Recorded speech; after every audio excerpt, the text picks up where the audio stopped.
Guys, welcome to my art world. Outline ಟ್ಯುಟೋರಿಯಲನ್ನು ಒಂದನೇ part ಆಗಿ ಹಾಗೆಯೇ ಫೇಸ್ ಕಲರಿಂಗನ್ನು ಸೆಕೆಂಡ್ ಪಾರ್ಟ್ ಆಗಿ ನಾನು ವಿಡಿಯೋ ಅಪ್ಲೋಡ್ ಮಾಡಿದ್ದೀನಿ. ಇದು ಮೂರನೇ ಪಾರ್ಟ್ ಆಗಿರುತ್ತೆ. ಇದನ್ನು ಕೂಡ ಫುಲ್ ವಾಚ್ ಮಾಡಿ.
ಫಸ್ಟ್ ಲೇಯರ್ ಆದಮೇಲೆ ಸೆಕೆಂಡ್ ಲೇಯರ್ ಕೂಡ ಆಪೋಸಿಟ್ ಡೈರೆಕ್ಷನಲ್ಲೇ ಕೊಡಬೇಕು.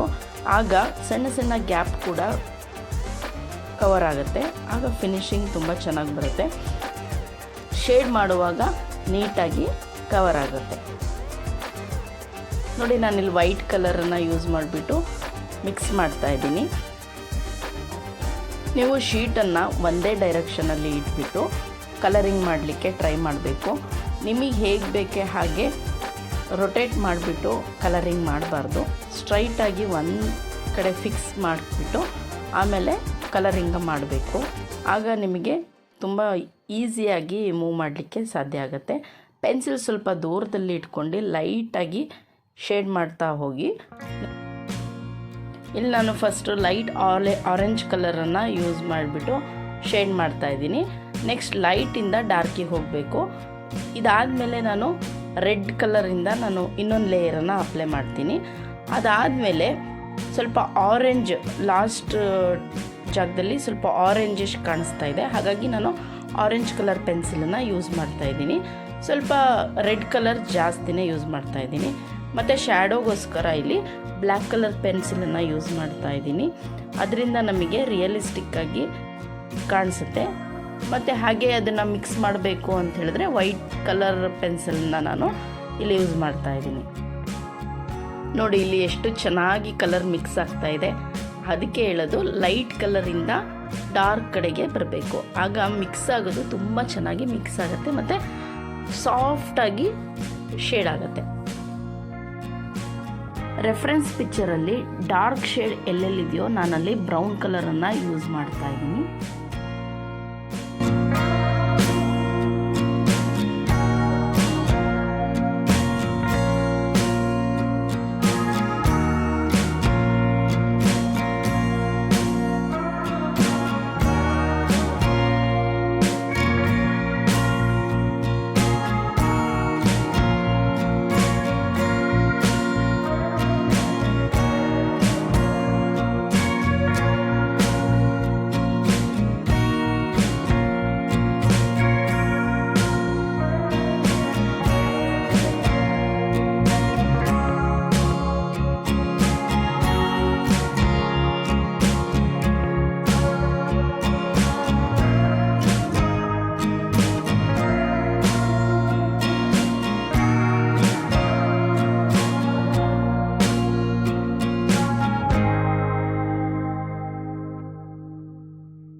ಬ್ಯಾಕ್ಗ್ರೌಂಡನ್ನು ನಾನು ಇಲ್ಲಿ ಆಯಿಲ್ ಪೇಸ್ಟಲನ್ನು ಯೂಸ್ ಮಾಡ್ತಾಯಿದ್ದೀನಿ.